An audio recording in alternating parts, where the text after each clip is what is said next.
and it's good to be here tonight.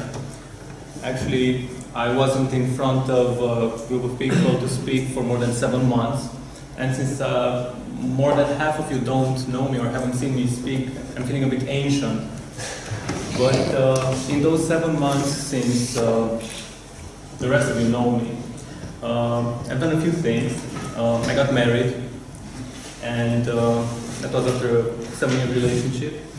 And also, after 7 years of training, I'm finally a certified coach and psychotherapist.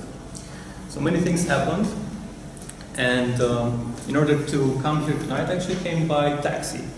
And that's not what I usually do. I usually drive.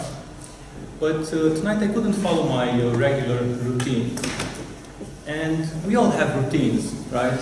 Things we do and things that we prefer to do them in a certain way, like maybe the way we speak, the way we move, the way we dress.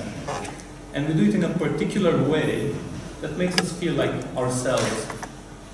And that's part of it. Also,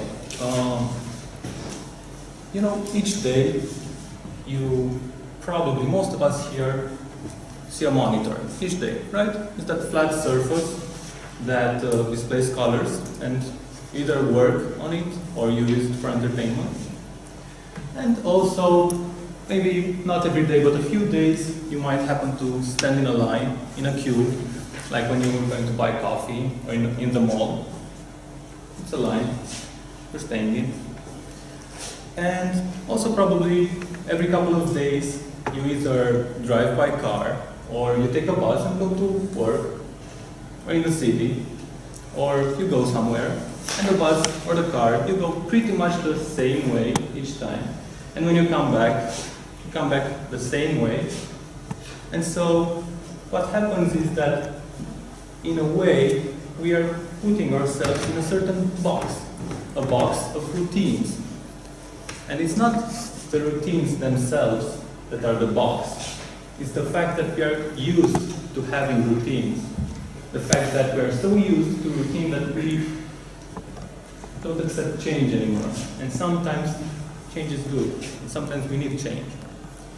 So I'd like to ask you to imagine a few scenarios. And just let me know which one of those 4 scenarios feels familiar to you. Number 1. A friend or an acquaintance spends a lot of money on irrelevant things. Thank you. Scenario number 2.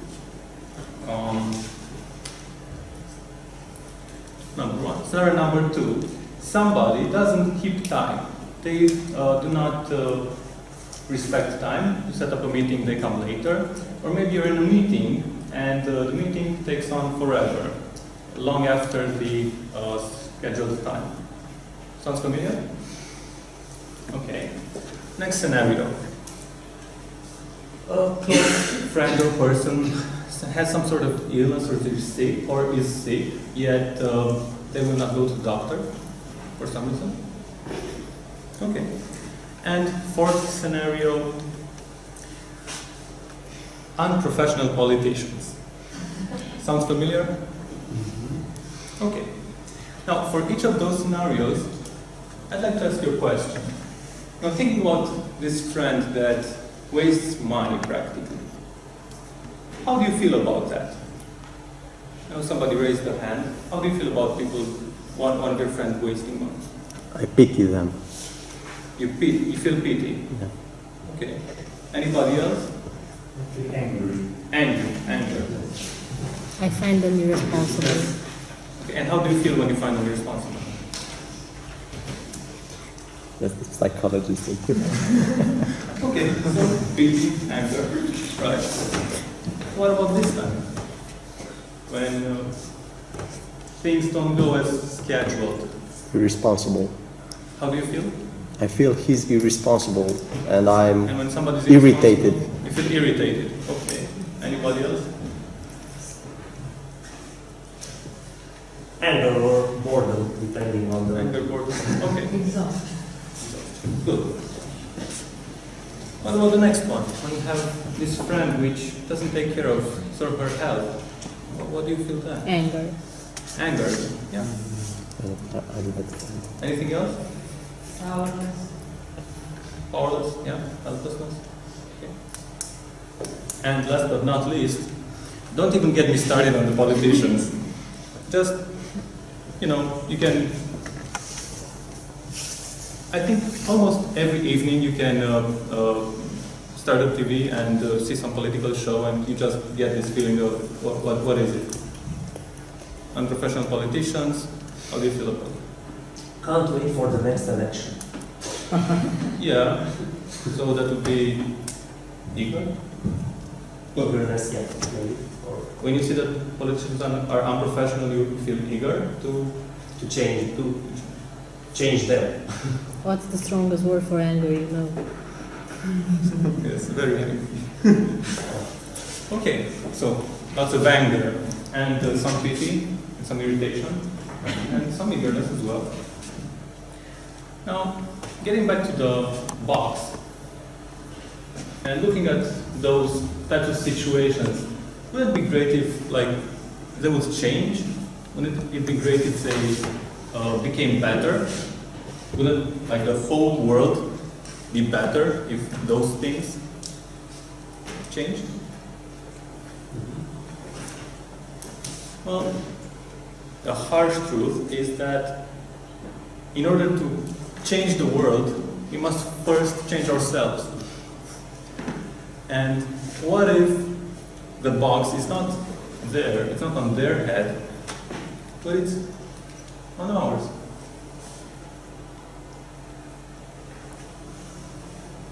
What if maybe when we feel pity towards the friend that wastes money, instead we look at ourselves and find ways to take better care of our resources? What if when we feel angry or bored because of a meeting that doesn't go as planned, we take a look at ourselves and make that motivate us to be better at keeping time? Also, and keeping our promises towards ourselves and towards others. And when somebody is sick, what if we take whatever we feel towards that? Right? Anger again. Take it and let it motivate us to take better care of our health, to improve it, and be a model for those around us. Last but not least, what if when we feel eager to change those politicians or very, very angry against them, what if we take that and put it into whatever we do in our life professionally so that we can be a better team at whatever we do? And, society and mentality is not somewhere out there, it's here. We have it, each of us. We are part of the system, we're not just some outside observer looking at it. And all those things that I've said can be concentrated in one simple sentence, which wise man with a smiley face once said, and you all know it, that we should be the change that we want to see in the world. That being said, I thank you, and change is your friend.